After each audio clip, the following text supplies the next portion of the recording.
Når man var kommet til død, og godt å søke deg. Og ja, jeg håpte du kommer ved en forventning. Det råkner vi til man tilmelder seg til en sånn fyrlester. Jeg vet ikke om du har hørt Peter i lintene i morgen, men jeg helt ordentlig godt, og det gjør det godt at jeg ble nok spent på det. Ja. Jeg kan si så mye at det er Tjona Stenasson som stendte fire som også hever fyrlester vi kvørst, og vi får omkring av vidtja. Og det alt godt å sitte noe annerledes, og jeg møter opp til det her som tiltak. Og det kan man selv bruke, men jeg har alltid tror jeg av å være få an på, da vi så selv er ute i dagligdagen, og kanskje kunne hjelpe om knøren. I kveld hever Peter Øysne en bokling vi, som ligger i båren her, og det kunne godt kjøpe etter nå. Her stender så at det synder om fyrlesen som man hever. At det er det ganske godt også hvis man hever omkring som man kan gjøre det til. Ja, så vil jeg byde Peter og Deborah velkommen imellom oss. Måske I lige kan rejse jer op, så alle kan se jer. Ja. Vi da sitter jo etter en god målte sammen som et nu gjørs for dere, så det vil hun alltid at finne prat vidt deg. Men jeg hadde vi kunne begynne, så løtner vi at legge til Guds senter. Jesus, jeg takk deg for etter kveld til feir. Takk deg for at du er smitt med til noen, Jesus. Jesus, jeg takk deg for at du sørst hver støv og videre i, og at du sørst hver ønske kan feir. Feir be om at du sikner seg løtene, og Jesus. Jeg vet har mottakselig gjørst, at du bleidjer dere gjørst, at vi kunne lusta, bare til dere selv, og hvordan vi kunne bruke det fremme etter det som Peter kommer vi. Jesus, jeg takk deg for at du er sånn livende god, og det som void ligger hans hjertøysene, at vi kunne oppnå at kunne kjenne til bedre, Jesus, og så ikke hvordan vi har bruk for det her. At vi makter ikke alt i oss selv. Takk deg for at du er nærmere, Jesus, at du sikner etter kveld for oss ødel. Det blir det om at vi får høyme at vi er nøkken som vi kan ordentlig titte på og hukse om hver, og det kan brøyde oss. Takk deg for alt, og Jesus, legge seg løtene til at du er bare hender. Amen.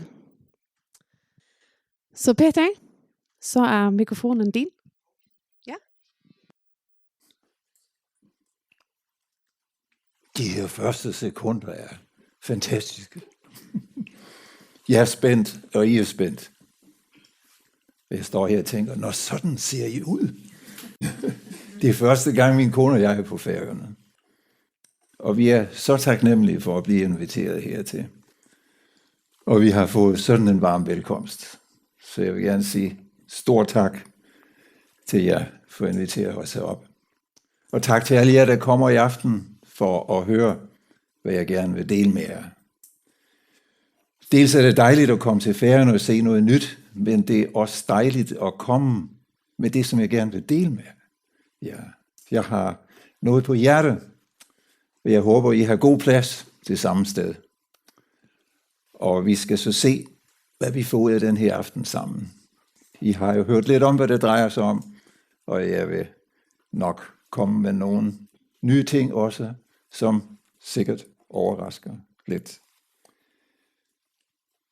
Jeg er jo kommet for at sætte fokus på parforholdet i særdeleshed og menneskelige relationer i al almindelighed. Jeg vil meget, meget gerne dele ud af de erfaringer, jeg har gjort fra mit arbejde i mange år. Jeg arbejder i over 40 år med mennesker. Mennesker i konflikt, mennesker med problemer, mennesker med lavt selvværd, mennesker med alle mulige følelsesmæssige og adfærdsmæssige problemer. Relationer er noget af det allervigtigste, vi har. Noget af det første, vi læser i den gode Bibel, det er en definition på, hvad det vil sige at være menneske. Og der står, det er ikke godt for mennesket at være ene. Kan I huske det? Og det betyder ikke bare, at det er da lidt kedeligt at være alene her. Det vil være rart at have nogen at snakke med en gang imellem. Nej, det betyder, at det er ganske forfærdeligt at opleve sig alene. Altså ikke at indgå i en relation. Man kan godt have relationer og stadigvæk føle sig alene. men det er i relationer, vi skal komme dybere ind i det samvær, vi alle sammen længes meget efter. Det er det, der optager os allermest, det er vores relationer, på godt og ondt. Vi er simpelthen så afhængige af gode og kærlige relationer. Og det kunne jeg forestille mig er endnu mere sandt og relevant, når man lever så tæt, som vi gør, i sådan et lille land som Færøerne, hvor man ikke rigtig kan komme væk. Man kender jo alle sammen hinanden, næsten da. Så vi ved, at det noget af det, der gør allermest ondt, det er, når de vigtige relationer, vi har, de bliver belastede, eller slet og ret går hen og går i stykker. For det kan nogle gange føles som om, at det aldrig bliver godt igen. Man fik måske sagt noget, man aldrig skulle have sagt. Andre sårer måske en så meget, at det føles som om, man overhovedet ikke kan tilgive dem igen. Man kan føle sig så skuffet, så fortabt og så forvirret. At det værste af alle følelser, det er den, der hedder magtesløshed. Den tror jeg, alle kender. Alle har stiftet bekendtskab med den på et eller andet tidspunkt. Men det, jeg gerne vil fortælle om, det er, at det kan næsten altid lade sig gøre og reparere de skader, der er sket. Selv meget alvorlige, hvis man ved, hvordan. Og den proces, der skal til, hedder forsoning. Og jeg har jo forstået, I forstår, hvad jeg siger, selvom jeg snakker dansk. Det er faktisk det helt fantastiske ved at være her. Jeg kan ikke forstå et mug af, hvad I siger, og I forstår alle sammen, hvad jeg siger. Men der kommer så også nogle ord, som det snakker vi lige lidt om inden. Forsoning er måske ikke et helt færøsk ord for det, men jeg håber meget, det bliver klart i aften, hvad det er for noget, for det vil vi sætte meget fokus på i aften. Jeg mener, det er forsoning, der kan redde mange ægteskaber, der er lige ved at forlise. Og det er også forsoning, der kan berige og forstærke de ægteskaber, der allerede fungerer rimelig godt. Men mange siger jo, at people who pray together, they stay together. Ja, det siger man. Men det passer faktisk ikke altid. Det synes jeg ikke. Der er mange også i de kristne samfund, der beder sammen, som alligevel går fra hinanden. Så det, jeg gerne vil sige, det er people who reconcile, remain together. Altså mennesker, der forstår at forsone sig, de forbliver sammen. Det her arbejde med forsoning, det har virkelig optaget mig i mange år. Og jeg har også gået hen og lagt mærke til, at der er egentlig ikke så mange, der sætter fokus på det. I hvert fald i min branche blandt mine kolleger. Måske fordi man ikke helt tænker på, hvor vigtigt det er, eller hvordan man skal gå til det. Men det er noget, der berører alle mennesker. Der er et kæmpe behov for forsoning alle vegne, tror jeg. Så jeg vil meget gerne vise, hvad forsoning er, og hvad det ikke er. For der er virkelig meget forvirring omkring det. Det er for eksempel ikke at lade, som om man har sagt undskyld og tilgivet hinanden, hvor man så ender med at gøre, som om, at man er gode venner, og så i øvrigt holder sig væk fra hinanden og undgår hinanden. Forsoning, det er heller ikke bare en genoprettelse af kommunikationen, efter at den var gået i stykker. Forsoning er ikke konflikthåndtering. Forsoning er genetablering af den kærlighed og den tillid, der gik tabt ved konflikten. Så det er noget meget, meget dybt. Forsoning er genetablering af den kærlighed og tillid, der gik tabt ved konflikten. Og det kræver et stykke arbejde.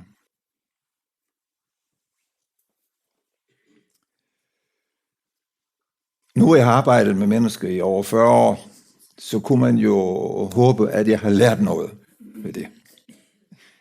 Og hvis jeg skulle prøve at koge det hele ned til en sætning.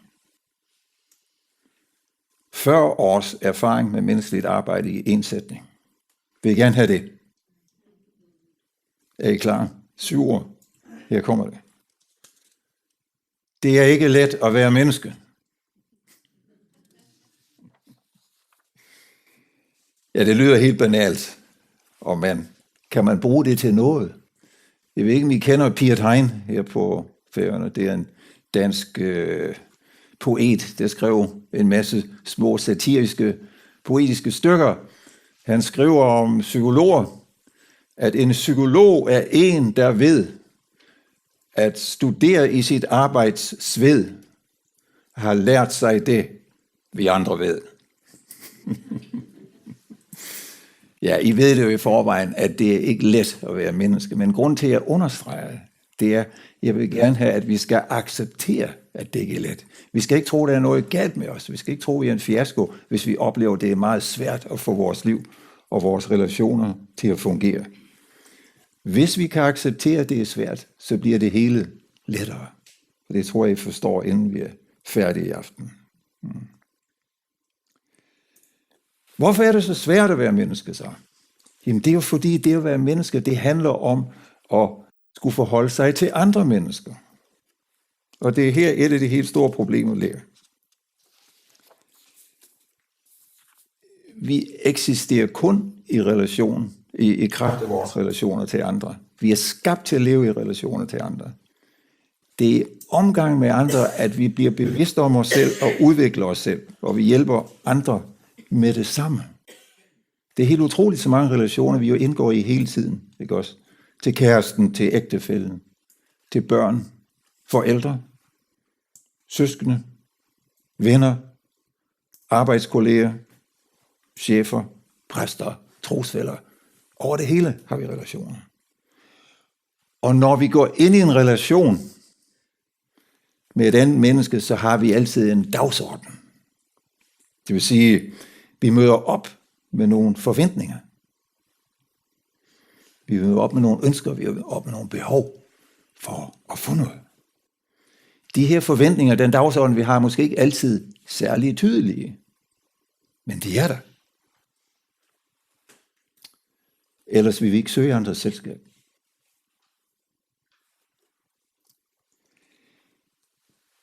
Især er de allerførste erfaringer, vi gør med andre i livet, vigtige. Vores første erfaring med relationer er vanvittigt vigtige. Men sådan er det jo med mange ting. Altså hver gang vi gør nogle nye erfaringer på nye områder, gør det altid et særligt stort indtryk. Ikke også? Som vi ikke så let glemmer. Første gang vi er oppe at flyve, for eksempel, det husker man. Første gang vi er i Tivoli i København. Første gang vi er på Færøerne, og så videre. Det gør indtryk. På samme måde, så vil den første gang, vi indgår i nære relationer til andre, også efterlade et uudsletteligt indtryk. Og hvornår er det, det sker? Det sker i barndommen. I den tidlige barndom. Især i de første 5 år. Her møder vi op med kæmpe behov i forhold til andre. Behov for at blive set, for at blive anerkendt, for at blive værdsat, for at blive elsket. Ikke bare en gang imellem, men 24 timer i døgnet. Det ser man hos den lille nyfødte. Det skal være nu og hele tiden, ellers laver jeg vrøvl. Vi har behov for at blive forstået og trøstet, når vi er kede af det. Behov for at blive hjulpet, når vi ikke kan finde ud af det. Og hvor meget vi får af de her ting, det varierer fra familie til familie. Men en ting er helt sikkert. Ingen af os får nok af det. I den første fase. Ingen. Selv ikke i de bedste familier. Vi er født med et behov for en ubetinget kærlighed af en kvalitet og et omfang, som ingen forældre kan give. Jeg glemte at sige i starten, I må godt være uenige med mig i noget af det, jeg siger. Vi tager en diskussion, der bliver rig lejlighed til det bagefter. Men nu kan I høre. Jeg vil gerne sige det igen. Vi er født med et behov. Vi er skabt med et behov for en ubetinget kærlighed af en kvalitet og et omfang, som ingen forældre magter at give. Nu må I ikke tro, at jeg er ude efter at give forældrene hele skylden og dumme forældrene oven i hovedet. Det er jeg selv forældre til 3 voksne børn sammen med Deborah. Og jeg har lavet en masse fejl. Men jeg har gjort det bedste, jeg kunne, baseret på min egen erfaring og min manglende erfaring, baseret på mine egne traumer fra min egen barndom. Forældre gør det bedste, de kan. Problemet er bare, at det bedste, vi kan, er ikke helt godt nok i forhold til de behov, som vor Gud har skabt os med. Så hvor lander vi så med det? Det gør os meget sårbare og meget følsomme i mødet med andre lige fra starten. Vi får alle sammen en dosis af smerte, skuffelse og svigt i forbindelse med kærlighedsbehovet. Tænk bare på, hvor ofte børn græder. Og hvor hjerteskærende det er at høre på, hvis vi tør lytte til det. Vi tænker måske, den lille ved ikke, hvad der foregår, det er glemt om lidt. Ikke spor. Når smerten bliver for stor for anybody, men altså for små børn også, så vil det lille barnehjerte jo undertrykke smerten, og med tiden glemme den. Men det betyder ikke, at behovet og savnet, som udløste smerten, er ophørt med at eksistere. Vi bærer det behov med os i vores underbevidsthed, hvorfra det holder udkig efter mennesker eller grupper, der måske kan give os noget af det, vi ikke fik nok af og stadig hungrer efter. Når vi så bliver voksne og går ind i relationer til for eksempel kæresten, ægtefællen, venner, studiegrupper, kirken osv., så rumsterer disse behov, som vi kalder primære behov, de rumsterer et eller andet sted i baggrunden. I vores indre barn kommer vi let til at forvente meget mere af de andre, end de kan levere. Og det er ofte ikke bevidst. Og måske er det en ny tanke for mange af jer. Men når vi ser tingene i det perspektiv, så får vi en dybere forståelse for, hvorfor konflikter let opstår. Og hvorfor de nogle gange bliver betydeligt mere intensive, end anledningen synes at lægge op til. Når vi skuffes, rippes der op i gamle sår. Når for eksempel en nær ven glemmer at ringe til os så ofte, som vi gerne vil have, det skulle være, så kan det let ske, at den skuffelse, sorg eller vrede, vi bærer på fra den gang, vi blev overset af vores forældre i en bestemt fase, hvor der ikke var så meget tid til os, at den bliver aktiveret. Og så bliver vores vrede mod vennen måske helt ud af proportion til den forseelse, vennen gjorde sig skyldig i. Og hvis vi så bebrejder vores ven med den holdning, så kommer vi til at belaste venskabet i endnu højere grad. Så I kan se, at de ting, vi bærer i bagagen fra barndommen, de kommer let til at gå ud over de mennesker i vores voksne relationer, der uheldigvis befinder sig på det forkerte sted, på det forkerte tidspunkt, og som siger eller gør de forkerte ting.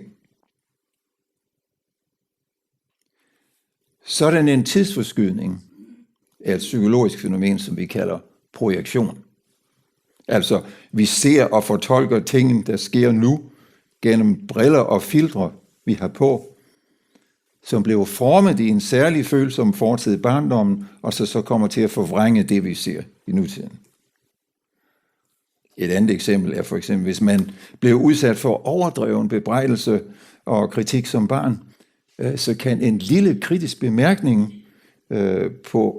fra en anden senere i voksenlivet nogle gange måske få ens verden helt til at bryde sammen, og man aner ikke, hvorfor man reagerer så stærkt på det. Men at vi er så følelsesmæssigt afhængige af at blive elsket af andre, er overhovedet ikke forkert. Det betyder ikke, at vi er nogle uselvstændige svæklinger. Det er meget vigtigt at huske det her. Vi er skabt sådan. Problemet er blot, at andre mennesker, ligesom os selv, jo også har fået en fri vilje, Desværre kunne man sige, fordi det gør det umuligt, i hvert fald meget vanskeligt at kontrollere dem. Ofte kan andre mennesker faktisk finde på at bruge deres frie vilje imod vores ønsker. Ja, faktisk tænker andre mennesker mere på sig selv end andre. Ligesom vi selv gør. Ja, det ved jeg ikke. Skal vi snakke om noget andet? Nej, sådan er vi da ikke. Nå. Men det at være menneske, det betyder altså at være følelsesmæssigt afhængig af nogen, som man ikke kan kontrollere. Kan I følge mig? Ja. Det lyder skrækkeligt, og det er det faktisk også. Jeg sagde jo også, det er ikke let at være menneske, vel? Det siger sig selv, det er ubehageligt og risikofyldt at være menneske. For det gør det umuligt at undgå at blive såret. Kan I se det? Der er ligesom lagt op til det. Men jeg advarer jer. Jeg sagde, at det er svært at være menneske. Okay? Vi lider alle sammen af den her angst for at blive såret af andre. Og også bekymring for at komme til at såre andre. Og som voksne mennesker bygger vi så alle mulige psykologiske forsvarsmekanismer op for at beskytte os mod at blive såret. Og så er det, at vores relationer begynder at blive komplicerede. For så går vi alle sammen rundt med ømme tæer, eller mange af dem faktisk. Og så skal vi bruge en masse energi på at sikre os, at det ikke bliver trådt på vores egen ømme tæer. Og samtidig skal vi også hele tiden være på vagt over for at prøve at undgå at træde på andres ømme tæer. Så vi kan godt se, at det hurtigt kan blive kompliceret at have med andre mennesker at gøre. Og begrænsende at skulle have styr på det hele tiden. Og det kan vi heller ikke magte. De dårlige nyheder er derfor, at uanset hvor meget vi gennem bøn, terapi, personlighedsudvikling, bibelstudier, god vilje og alt muligt andet, bestræber os på at være gode mennesker, som lever kærlighedsbuddet i vores forhold til andre, så kan vi ikke undgå at komme til at såre og forvolde hinanden ondt. Under tiden måske meget ondt. Og desværre går det ofte ud af dem, vi er tættest på, som betyder mest for os. Ægtefællen, børn, forældre og nære venner. At det virkelig er sådan, kan være lidt fortvivlende at se i øjnene. Og det kan være fristende at prøve nogle smutveje for at undgå at erkende realiteterne. For eksempel ved at give de andre skylden. Eksempel. Men det er en realitet. Og hvad der er virkelig slemt, jeg må se i øjnene, at vi ofte selv bærer en stor del af ansvaret for disse ulykkelige sammenstød. Hvor den kærlighed, som vi jo mere end noget ønsker i vores relation, simpelthen går tabt. Og nogle gange med meget kort varsel. Men nu er jeg altså ikke kommet til Færøerne for at gøre det deprimeret. Selvom det kunne lyde sådan. Så jeg vil skynde mig at sige, at der er også nogle gode nyheder her. Og det er nemlig, uanset hvor galt det er gået, uanset næsten hvor meget vi har såret den anden part, eller er blevet såret selv, så er det muligt at reparere skaden og genoprette relationen. Og det er som nævnt det, jeg kalder forsoning. Det er genetablerer vi kærligheden i relationen, der gik tabt. Men forsoning er teamwork mellem to parter, hvor den ene har såret den anden. Når den ene har erkendt sin skyld, og den anden kan tilgive fra hjertet, er det sket en forsoning. Men at nå frem til det, at nå frem til ægte forsoning er en meget kompliceret og meget ømtålig proces. For når vi begynder at åbne op over for, hvor ondt det gør at være i konflikt, så bevæger vi os ud i et meget farligt terræn. Sjæle, der er i konflikt med hinanden, er meget følsomme og meget sårbare. Et hvert skridt, vi tager på forsoningens vej, rummer fare for at træde på flere ømme tæer. Og så blusser der bare op en ny omgang vrede og skuffelse og krænkethed. Derfor er det også meget almindeligt, at mange helt undgår at bevæge sig ind i det skræmmende minefelt, som forsoningsarbejde er, og i stedet for måske bare låse sig fast i vreden mod den anden. Eller helt undgår den anden, som lægges på is. Nogen forsøger måske en hastig forsoning, skynder sig med at give det her rituelle undskyld, ikke sandt, som det hastigt kvitteres for med det rituelle, jamen jeg tilgiver dig. For det bør man vel gøre som et hæderligt menneske, ikke også? Især hvis man kalder sig for kristen, ikke sandt? Lyder det bekendt? Yes. Det er bare det ved det. Hvis det er sådan en forhastet ritualiseret forsoning, så er der nogle gange eller ofte ikke sket noget som helst. I hvert fald ikke på hjerteplanet. Det er blevet en overfladisk proces, der kommer til at handle mere om at undgå de smertefulde følelser, der blev aktiveret i konflikten, end at bearbejde og forløse dem.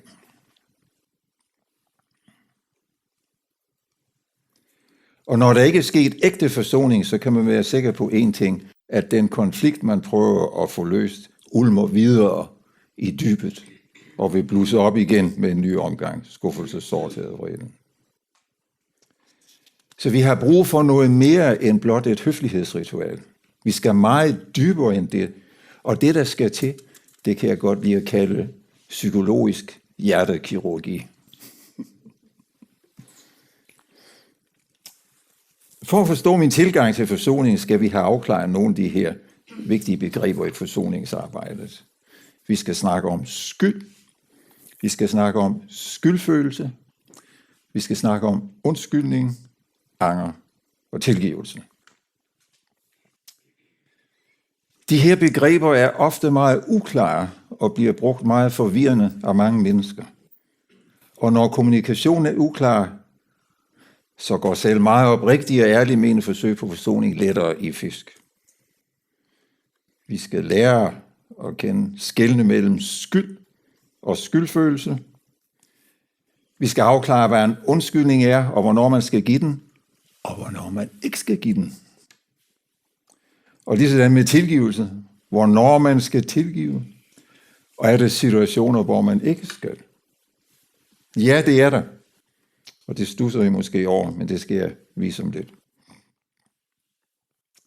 Jeg tror, det er bedst, at jeg fortsætter det her nu med at illustrere de her ting ved at gennemgå en konkret case fra mit arbejde. Det handler om utroskab, og er selvfølgelig så ikke et eksempel, der passer til alle, men de principper og dynamikker, vi kommer til at snakke om, der bliver aktiveret her, de findes i større eller mindre grad i alle konfliktsager. Så vi tager et par, jeg arbejdede med for en del år siden. Vi kalder dem Betty og John.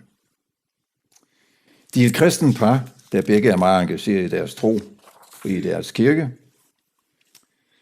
Men John har været sin kone utro, og han har løjet omkring det i udstrakt og opfindsom grad mange gange.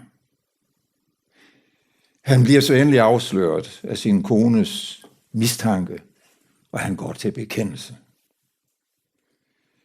Han reagerer nu med at føle sig meget, meget skyldbetynget.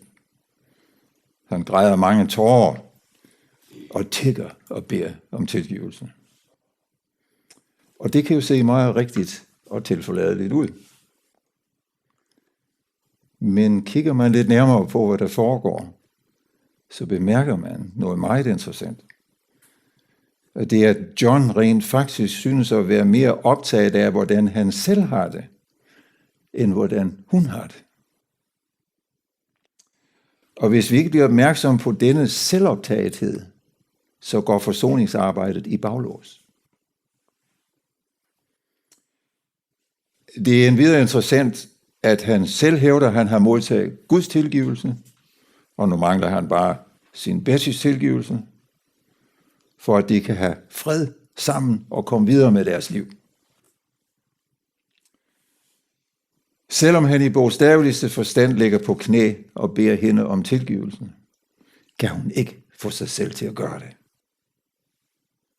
Hun mærker stor modstand mod at tilgive og siger også, at hun er bange for, at han bare vil gå ud og svigte igen, hvis hun tilgiver. Men som en god kristen tror hun på, at det at tilgive, det er noget, hun skal. Så hun veksler mellem på den ene side raseri over hans svigt, og på den anden side depression og skyldfølelse over hendes manglende evne til at tilgive. Det slider meget på hende, og hun er efterhånden et nervevrag og følelsesmæssigt meget ustabil. Samtidig sker der så det, at John der efterhånden begynder at føle, at han har ret til at blive tilgivet, fordi han jo har undskyldt så mange gange. Han begynder at blive, hvad tror I? Irriteret. Han begynder at blive irriteret på Betty, og at hun ikke kan tilgive ham. Han kan oven i købet finde på, at du er da en kristen, er du ikke det? Og sådan fyrer sådan nogle små stikpiller af. Den her irritation viser, at han begynder at føle, at han har krav på en tilgivelse. Så her kommer der en anden dynamik på spil, der modarbejder forsoning, som faktisk gør en ægte forsoning umulig. Fordi tilgivelse er noget ligesom kærlighed. Det kan kun gives frit. Det kan ikke blive givet som svar på krav og pres. Hans irritation skærper naturligvis hendes modvilje mod at tilgive. Men samtidig forstærker det også hendes dårlige samvittighed og hendes depressive tilstand, og ikke kunne gøre det. Sådan har det kørt i ring på hjemmefronten i et par uger. Dag og nat. Så er det, de beslutter sig for at komme til mig for at bede om hjælp. Men til hvad, tror jeg? Ja, til at få hende kureret for sin depression og sin modvilje mod at tilgive.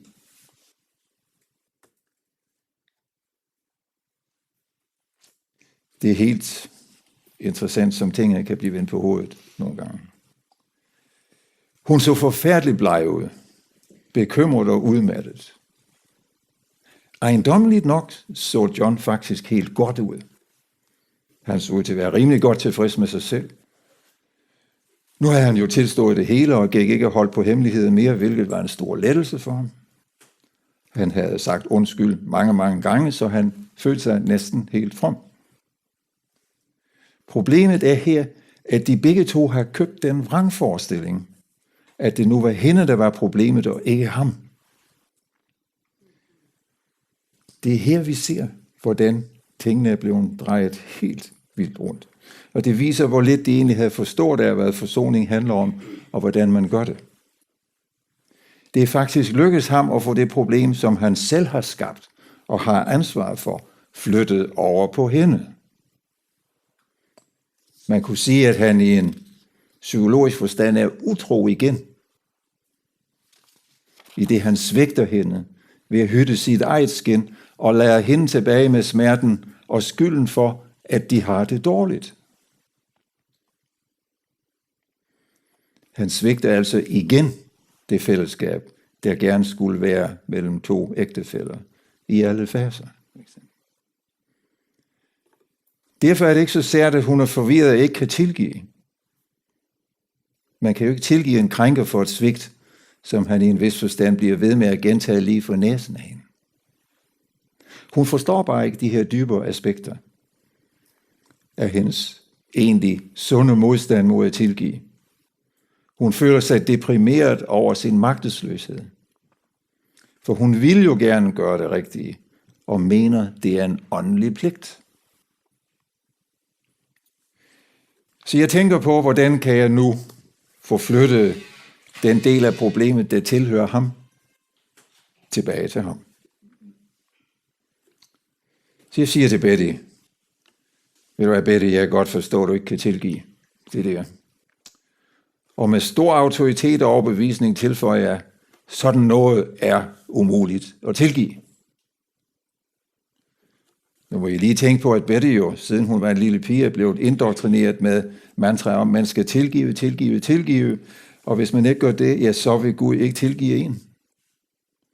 Så når jeg pludselig siger, at sådan noget er umuligt at tilgive, så kan det godt være, hun slår ørerne ud og begynder at vågne op af sin depressive trance, kigger meget spørgende på mig og venter spændt på lidt mere forklaring fra mig, som kan bekræfte, at hun hørte rigtigt. Samtidig kan man se, at John begynder at blive utilpas. Han havde det ellers lige så godt. Hans skråsikre selvtilfredshed og velvære er faktisk truet nu. Så jeg gentager, nej. Sådan nogle ting er umulige at tilgive, Betty. Og så tilføjer jeg, af egen kraft. Men jeg spørger, om hun ville ønske, at hun kunne. Og det bekræfter hun, ja, med overbevisning. Jeg vil ønske, at kunne, men jeg kan ikke. Når hun siger, at hun vil ønske, at hun kunne, så taler hun fra sit hjerte, så der ved jeg, at hendes hjerte er det rigtige sted. Men hun kan ikke, der taler hun fra sin menneskelighed. Sin broken menneskelighed. Altså hun er jo også et almindeligt begrænset menneske. Så hun er faktisk meget ærlig. Og det er det, vi skal være i de her processer. Vi er nødt til at være ærlige. Sandheden sætter os fri, siger mesteren jo også. Og det er det princip, vi egentlig arbejder med her. Hendes ånd er villig, ja, men kødet er skrøbeligt, det har jeg også hørt. Så det er vigtigt, at man får lov til ikke at kunne, når man ikke kan, og så tager vi den derfra. Hvis der findes tilgivelse, så må der også være tilgivelse, for at hun ikke kan tilgive endnu. Den tilgivelse, som hun gerne vil kunne give, og som der skal komme fra hjertet, den kan ikke blive tvunget frem gennem et eller andet bud.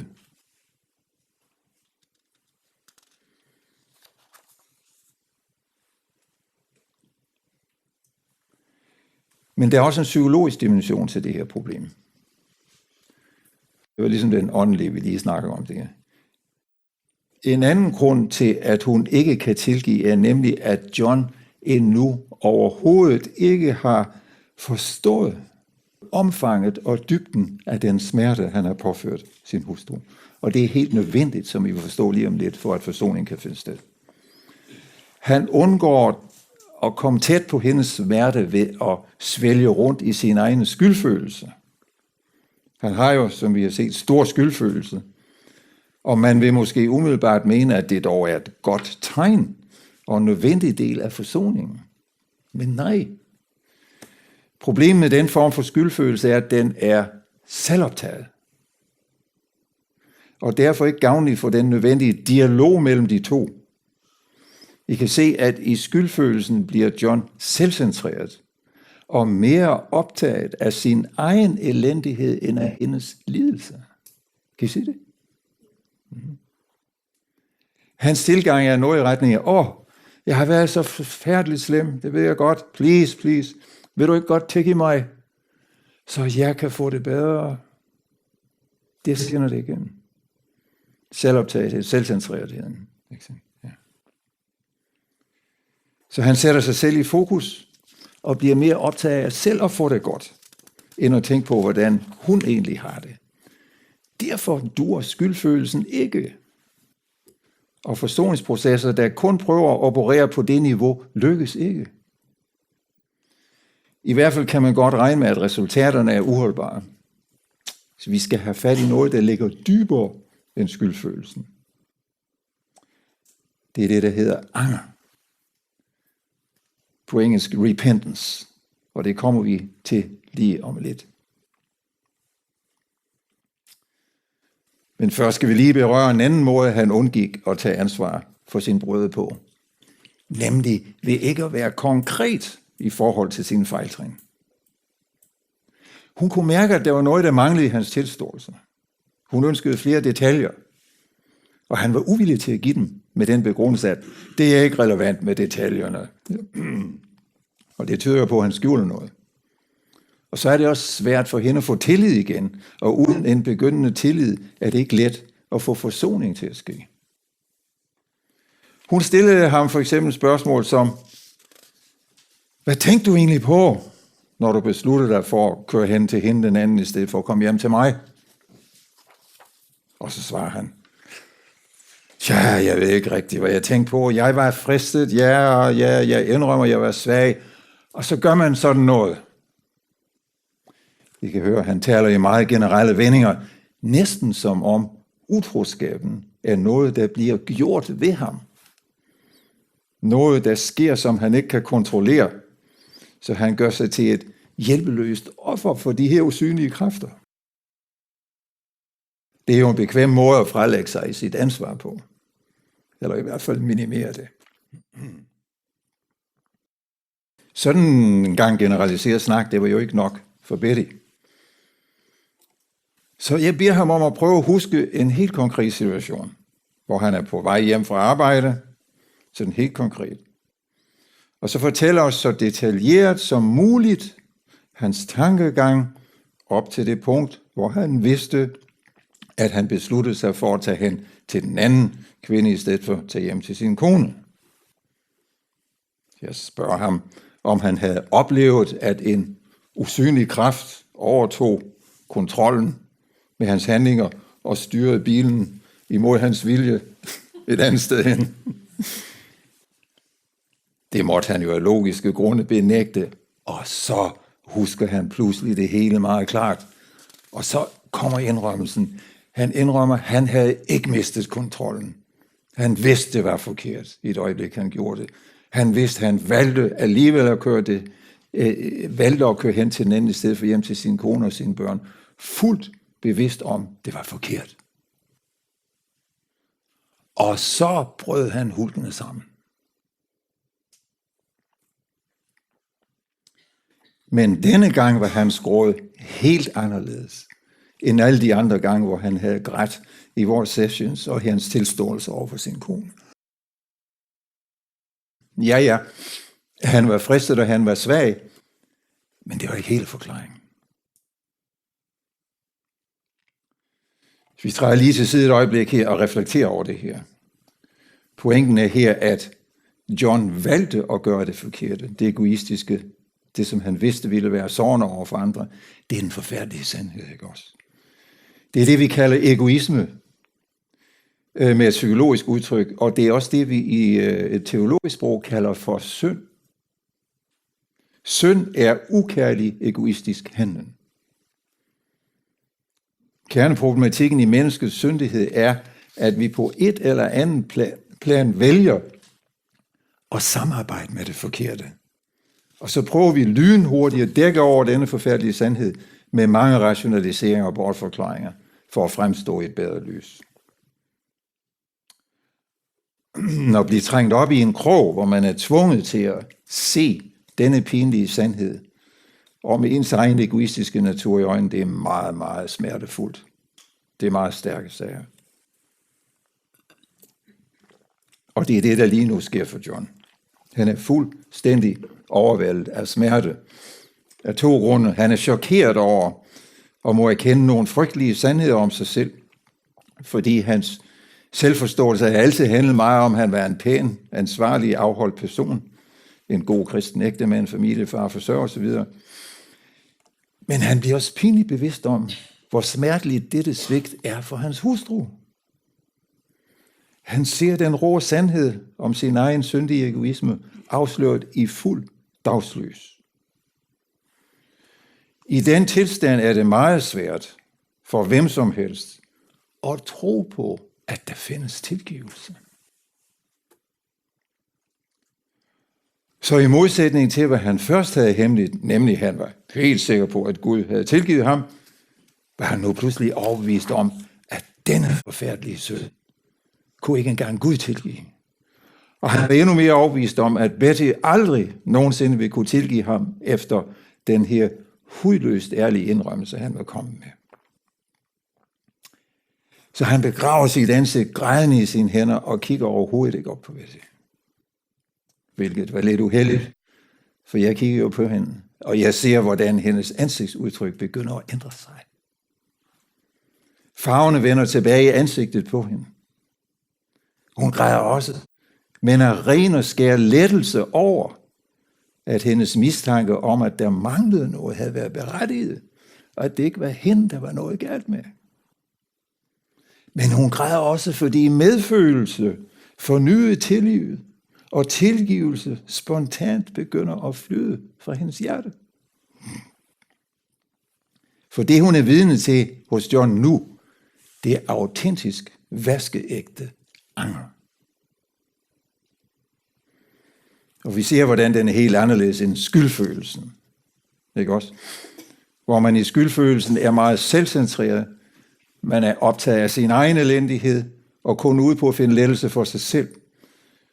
Men i angeren er man pinligt bevidst om den smerte, man har forvoldt den anden. Man er villig til fuldt ud at påtage sig det tunge ansvar for den andens smerte, og selv lide den smerte, man kom til at påføre den anden.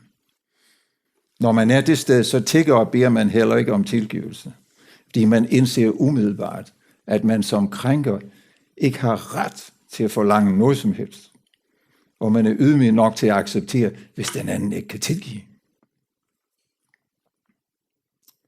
Angeren er faktisk meget, meget smuk, og når man er vidne til den, så forstår man, hvorfor der står skrevet, at der er jubel i himlene, når en synder omvender sig. Det er meget smukt. Og ægte anger gør det meget lettere, ja næsten umuligt ikke at tilgive. Og have tillid til, at den synd ikke så let vil ske igen. Og det tror jeg er rigtigt. Sand anger, det er en slags sjælevaccination imod gentagelser. Og se med egne øjne og opleve med eget hjerte, hvad man har gjort ved den anden, glemmer man ikke så let, og det dæmper meget lysten til at gentage det. Men så længe der ikke har været sand anger, så kan vi gå til skriftemål, vi kan lide frygteligt af skyldfølelse og sige undskyld 1000 gange, og så alligevel let falde i igen. Nå, men så beder jeg John om at kigge op på Betty, hvilket han gjorde, og fuldstændig overrasket, så han den kærlighed og tilgivelse, der strømmer ham i møde. Nu begynder han at hulke igen, men denne gang er helt andre grunde selvfølgelig. Han smeltede simpelthen. Og jeg, som sidder og kigger på alt det der, jeg bliver også rørt og gælder ikke at holde mine tårer tilbage. Det er meget stærke sager. Fordi det, der sker, går egentlig langt ud over, hvad psykoterapi egentlig kan udrette. Jeg forstår det mere som, at der er noget højere, der kommer ind. Noget, som vi i kristens sammenhæng kalder Helligånden, der griber ind her og hjælper til med at formidle kraften til at forsone hjerterne, når hjerterne er rede til det. Vi ved aldrig helt i det her psykologiske arbejde, hvornår det sker, eller om det sker. Derfor kalder jeg det for nådegaven, når det sker. Alt, hvad vi kan gøre i forsoningsarbejdet, det er at bevæge os i den rigtige retning, og så have tillid til, at kraften melder sig, når der er brug for den. Og at det overhovedet kan lykkes, og ofte gør, jamen det tror jeg er fordi, at vores hjerte er sådan indrettet, at de i udgangspunktet på et eller andet plan altid længes efter det. Det vil med andre ord sige, at vi er udstyret med et åndeligt instinkt, der indenfra samarbejder med det, vi søger og gerne vil gøre og har brug for at få hjælp til ovenfra.